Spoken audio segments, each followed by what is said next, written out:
अयोध्या के राम मंदिर में श्री रामलला की प्राण प्रतिष्ठा हो गई है। गर्भगृह में अब भगवान के दर्शन किए जा सकते हैं और इस तरह 500 साल का इंतजार पूरा हुआ। सोमवार को प्राण प्रतिष्ठा के बाद जब गर्भगृह से रामलला की झलकियां सामने आईं तो रामलला के दिव्य भव्य दर्शन ने सभी को मंत्रमुग्ध कर लिया। हालांकि विग्रह की पहली झलक तो लोग पहले भी देख चुके थे, लेकिन आज जब श्री विग्रह को भव्य श्रृंगार के साथ देखा गया तो इसकी छटा अलग ही थी। रामलला की प्रतिमा निर्माण की कारीगरी, श्रृंगार में की गई बारीकियों और वस्त्रों की दिव्यता में बहुत ही शोधपरक तथ्यों का ध्यान रखा गया है। मैंने किया है गिलहरी प्रयासा डिजाइनर मनीष त्रिपाठी। श्रीराम के वस्त्र भी पौराणिक आधारों पर ही बनाए गए हैं। कैसे बने रामलला के खास वस्त्र? आज तक ने दिल्ली के डिजाइनर मनीष त्रिपाठी से खास बातचीत की। मनीष त्रिपाठी वैसे तो इंडियन क्रिकेट टीम के फॉर्मल से लेकर भारतीय सुरक्षा बलों, भारतीय सेना के बुलेट प्रूफ जैकेट तक डिजाइन करते हैं, लेकिन इस बार इनका काम बिल्कुल अलग था। मनीष ने कहा कि यह सौभाग्य है कि ऐसा काम करने का मौका मिला। मैंने तो साल 2021 में भी यूपी खादी के सहयोग से रामलला के लिए वस्त्र डिजाइन किए थे। तब से मैं ट्रस्ट के संपर्क में रहा। बकौल मनीष उन्होंने इस कार्य के लिए कोई पैसे फीस नहीं ली, बल्कि मैंने तो इस कार्य में गिलहरी प्रयास ही किया है। जहां रामलला को अपने गर्भगृह में स्थापित होने में 500 साल लग गए तो इस काम के लिए मेरे 50 दिनों का क्या ही महत्व है। यह तो कुछ भी नहीं है। जिम्मेदारी भरा काम था रामलला का वस्त्र निर्माण। मनीष त्रिपाठी ने कहा कि रामलला के वस्त्र बनाने हैं तो यह वाकई एक जिम्मेदारी भरा काम था, क्योंकि यह ऐसा होना चाहिए कि सभी के मन को मोह ले। सबसे बड़ी बात ये कि कहते हैं न कि हुए है वही जो राम रचि राखा, तो मैं इसमें बहुत विश्वास करता हूँ। मेरे मन में सिर्फ एक बात थी कि यह महज पोशाक नहीं है, बल्कि ये करोड़ों लोगों की आस्था का विषय है। सबने मन में एक परिकल्पना कर रखी है कि भगवान आएंगे तो ऐसे देखेंगे, तो ये बहुत बड़ी जिम्मेदारी थी। चिंता इतनी थी कि जो लोगों की इमेजिनेशन है, क्या हम उस पर खरे उतर पाएंगे? आप किसी सेलिब्रिटी के कपड़े बनाइए तो वो अपनी पसंद नापसंद बता सकता है, लेकिन यहाँ सच में ऐसा करना भगवान से कम्युनिकेट करने जैसा था। जहाँ जरूरत पड़ती थी मैं सच में मन ही मन भगवान से पूछता था, वार्तालाप करने की कोशिश करता था और सोचता था कि उन्हें क्या पसंद है। फिर इसी आधार पर डिजाइनिंग होती थी। किन खास नियमों का किया गया पालन? क्या वस्त्र डिजाइन करते हुए कुछ खास नियमों का पालन भी करना होता था, जैसे धोती वगैरह पहनना? इस सवाल का जवाब देते हुए मनीष त्रिपाठी ने कहा कि हम सब भगवान के चरणों में बैठकर काम कर रहे थे तो हमने नंगे पांव ही काम किया। धोती वगैरह पहनना भी मैंने मेंटेन किया। रामलला का बेसिक कॉन्सेप्ट ये था कि वह 5 वर्षीय बालक हैं, राजा दशरथ के पुत्र हैं, तो भगवान हैं तो उनके वस्त्र कैसे होंगे? क्या पसंद हो सकता है? कपड़ा मुलायम होना चाहिए। इन सब बारीकियों पर ध्यान दिया, रिसर्च की और ये कपड़े ऑथेंटिक लगे, इनका ध्यान रखा। इसके अलावा जो ट्रस्ट और मंदिर से मानक मिले थे उन पर काम किया। इस तरह भगवान के वस्त्र तैयार हुए। ऐसे हुआ दिव्य आभूषणों का निर्माण। अयोध्या के श्री राम मंदिर में भगवान की प्राण प्रतिष्ठा हो चुकी है। रामलला अपने दिव्य भव्य स्वरूप के साथ सभी के सामने हैं और उनके दर्शन अब सभी कर रहे हैं। भगवान का श्री विग्रह रामलला के बाल स्वरूप को कई दिव्य आभूषणों और पौराणिक कथाओं में वर्णित उनके स्वरूप के आधार पर वस्त्रों से सुसज्जित किया गया है। इन दिव्य आभूषणों का निर्माण अध्यात्म रामायण, श्रीमद् वाल्मीकि रामायण, श्री रामचरितमानस तथा आलवंदार स्तोत्र के अध्ययन और उनमें वर्णित श्री राम की शास्त्र सम्मत शोभा के अनुरूप शोध और अध्ययन के बाद किया गया है। अयोध्या निवासी मशहूर लेखक यतीन्द्र मिश्र ने इससे संबंधित जरूरी शोध के साथ परिकल्पना और निर्देशन दिया और इसी आधार पर इन आभूषणों का निर्माण अंकुर आनंद के संस्थान हर सहायमल श्यामलाल ज्वेलर्स, लखनऊ ने किया है। रामलला के लिए बनाए गए 14 आभूषण रामलला के आभूषण हर सहायमल श्यामलाल ज्वेलर्स ने तैयार किए हैं। उन्होंने रामलला का रत्न जड़ित मुकुट और पूरे 14 जेवरात गढ़े हैं। करीब 15 दिन पहले श्री राम मंदिर ट्रस्ट ने ज्वेलर्स से संपर्क किया था। भगवान राम के जेवरात में 15 किलो सोना और करीब 18,000 हीरे और पन्ना जड़ित जेवरात तैयार किए गए हैं।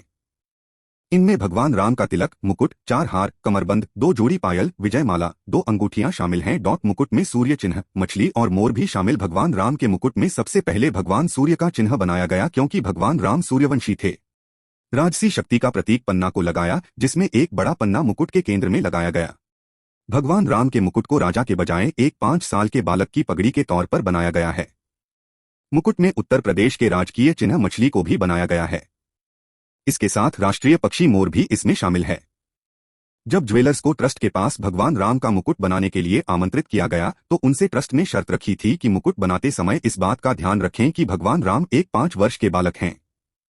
जैसे 5 साल तक के बालक की वेशभूषा और आभूषण होते हैं, वैसा ही मुकुट होना चाहिए। वस्त्र निर्माण में शुद्ध सोने की जरी का काम भगवान रामलला पर बनारसी वस्त्र के पीतांबर धोती तथा लाल रंग के पटुके बटा अंगवस्त्रम में सुशोभित हैं। इन वस्त्रों पर शुद्ध स्वर्ण की जरी और तारों से काम किया गया है, जिनमें वैष्णव मंगल चिन्ह, शंख, पद्म, चक्र और मयूर अंकित हैं। इन वस्त्रों का निर्माण श्री अयोध्या धाम में रहकर दिल्ली के वस्त्र निर्माता मनीष त्रिपाठी ने किया है। अरुण योगीराज ने बनाया श्री रामलला का विग्रह। श्री रामलला का विग्रह मैसूर के प्रसिद्ध मूर्तिकार अरुण योगीराज ने बनाया है। ब्लैक स्टोन से रामलला की मूर्ति को तैयार किया गया है। इस पत्थर की खास बात यह है कि दूध के अभिषेक से इस पत्थर पर किसी तरह का असर नहीं पड़ेगा। किसी भी तरह के एसिड या अन्य पदार्थ से ये पत्थर खराब नहीं होगा और हजारों सालों तक ऐसे ही बना रहेगा।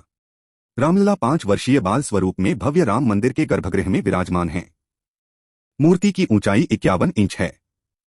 कमल के फूल के साथ मूर्ति की लंबाई 8 फीट है। प्रतिमा का वजन 200 किलोग्राम है। क्यों रखी गई प्रतिमा की ऊंचाई 51 इंच? रामलला की मूर्ति की ऊंचाई 51 इंच बहुत सोच समझकर रखी गई है।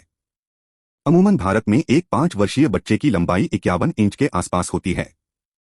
साथ ही 51 शुभ अंक माना जाता है। इसे ध्यान में रखते हुए गर्भगृह में स्थापित होने वाली मूर्ति का आकार भी 51 इंच रखा गया है। मूर्ति का निर्माण शालीग्राम पत्थर को तराशकर हुआ है। हिंदू देवी देवताओं की मूर्तियां अक्सर इसी पत्थर से बनाई जाती हैं, क्योंकि इसे पवित्र माना जाता है।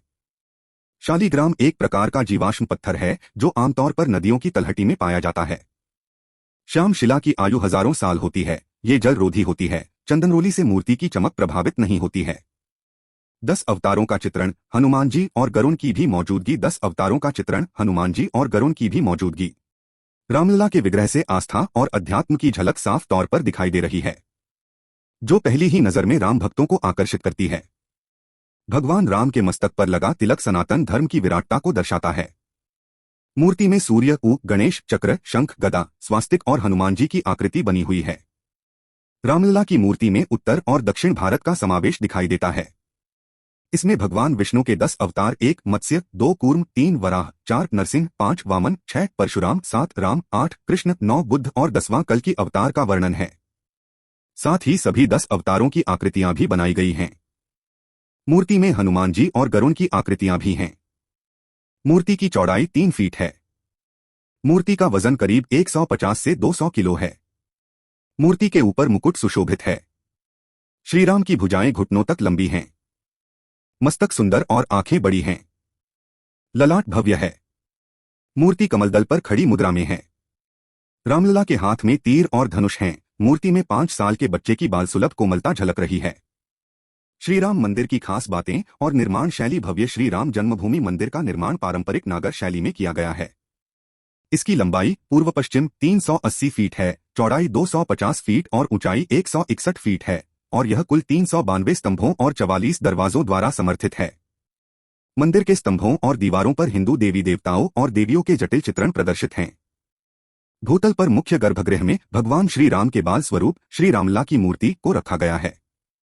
मंदिर का मुख्य प्रवेश द्वार पूर्वी दिशा में स्थित है, जहां सिंह द्वार के माध्यम से 32 सीढ़ियां चढ़कर पहुंचा जा सकता है।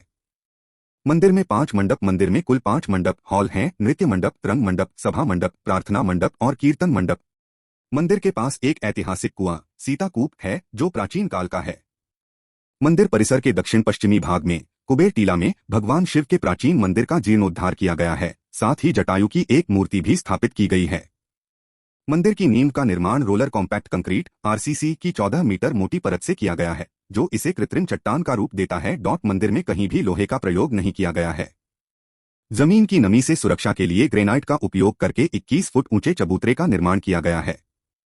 मंदिर परिसर में एक सीवेज ट्रीटमेंट संयंत्र, वाटर ट्रीटमेंट संयंत्र, अग्नि सुरक्षा के लिए जल आपूर्ति और एक स्वतंत्र बिजली स्टेशन है। मंदिर का निर्माण देश की पारंपरिक और स्वदेशी तकनीक से किया गया है। रामलला के आभूषण भी पौराणिक। जानिए खासियत। रामलला पौराणिक वर्णनों के अनुसार ही शीश पर मुकुट, गले में कंठा, हृदय में कौस्तुभमणि, वैजयंती या विजयमाल, कमर में कांची या करधनी पहन रखी है। उनके हर आभूषण की एक खासियत है। शीश पर मुकुट या किरीट है। यह उत्तर भारतीय परंपरा के अनुसार स्वर्ण निर्मित है, जिसमें माणिक्य, पन्ना और हीरों सजाए गए हैं। मुकुट के ठीक बीच में भगवान सूर्य अंकित हैं। मुकुट के दाईं ओर मोतियों की लड़ियां पिरोई गई हैं। कुंडला मुकुट या किरीट के अनुसार ही और उसी डिजाइन के क्रम में भगवान के कर्णाभूषण बनाए गए हैं।